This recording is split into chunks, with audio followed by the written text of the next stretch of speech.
Hello, hi, welcome. It's great to be here. I am Bev from Inkwell and I am here to share a craft video with you. Today I thought we'd look at making bath salts, which is really super easy to do. These make really lovely gifts and you don't need much really to start making them. I am going to make some bath salts today for relaxing your muscles. It is cold outside at the moment and therefore really easy for you to hurt your muscles slipping around on the ice and whatnot. So what you are going to need for today's session, a pair of scales. You're also going to need some bowls to put your ingredients in, and some jars, glass jars if you can get hold of them. I've just got a selection here of jars that I've used and washed. We like to recycle. Also, you're going to need a spoon to do some mixing with, and the ingredients that you're going to need to make the actual bath salts are some form of salt. I've got Dead Sea salts here. Dead Sea salts are really good for your muscles. So not only am I going to put some essential oils in there that are good for your muscles and relaxing and anti-inflammatory, but also the sea salts that I'm using then are going to help further. You can of course use Epsom salts if you can get hold of them. Also, you can put some Himalayan bath salts in. I think if you're using Himalayan bath salts, people usually just swap it for a bit of the other salts that you've got. So say in this bowl here, we've got 500 grams of the Dead Sea salts. You could swap out 100 grams and put the Himalayan salts in replacement for those 100 grams. Also, I have some bicarbonate of soda here. Bicarbonate of soda is really good for neutralising the pH levels on your skin. And also they soften up the water a bit as well. What else are we going to use? We are going to use a mixture of essential oils, which I have popped in here. If you are using essential oils, you need about 20 to 40 drops for this recipe.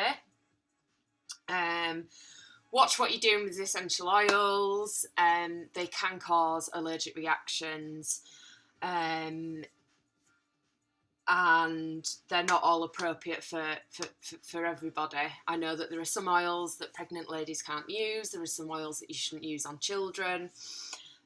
So do a bit of research before you start buying and using the essential oils.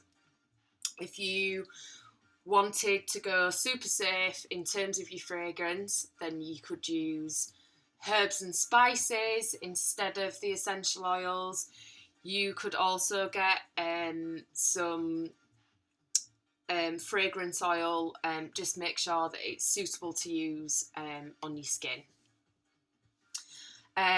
The blend of essential oils that I have today for my muscle relaxing salts is lavender, ginger, peppermint and eucalyptus, which also double up as a really good blend for using if you've got a cold as well. So these bath salts are just perfect to use all winter round. Another addition for your bath salts, if you are wanting extra moisturiser in there, you could either add some kind of organic oil, sweet almond oil, or even organic sunflower oil. You just need 1 or 2 tablespoons in the mix if you were going to use those, depending on how oily you like your bath to be. And that is everything. So once you've weighed out all your ingredients, you just need to bob them all into the same bowl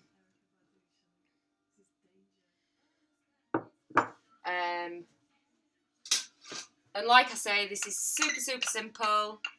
Just bob it all into a bowl and give it a good mix.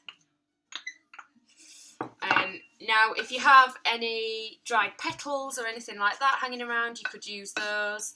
I've put lavender oil in here, so if you had some little lavender buds, then those would be great to use in here. They also make the bath salts look a bit more special if you are giving them for a gift.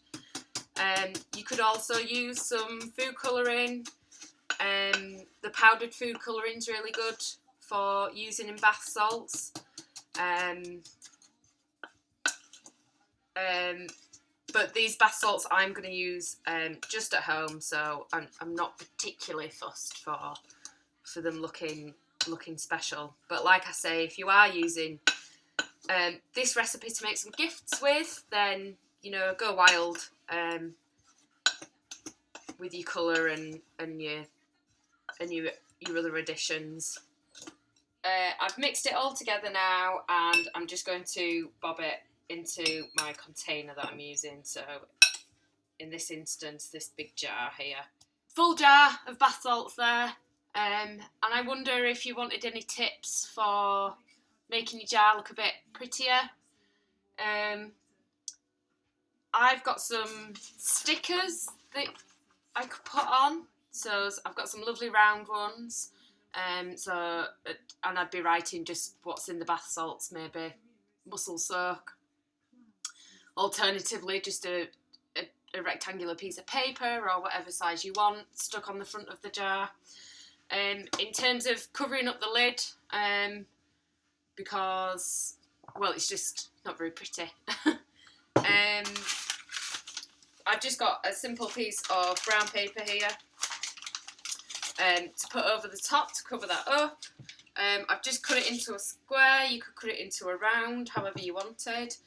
And then you would put an elastic band over the top then, and then perhaps wrap some ribbon then around that to pretty it up. So again, whatever you can find around the house, maybe some garden twine or some rope or whatever you can find really. Even if you just had a coloured elastic band on the top there, it would look better than the ugly lid on the top. And that's it. So I hope you go away and enjoy your bath salts, whether you're using them for yourself or to give as gifts. We will be back again soon, so please do join us. Take care of yourselves in the meantime, stay safe, wash your hands and wear a mask. Alright guys, bye.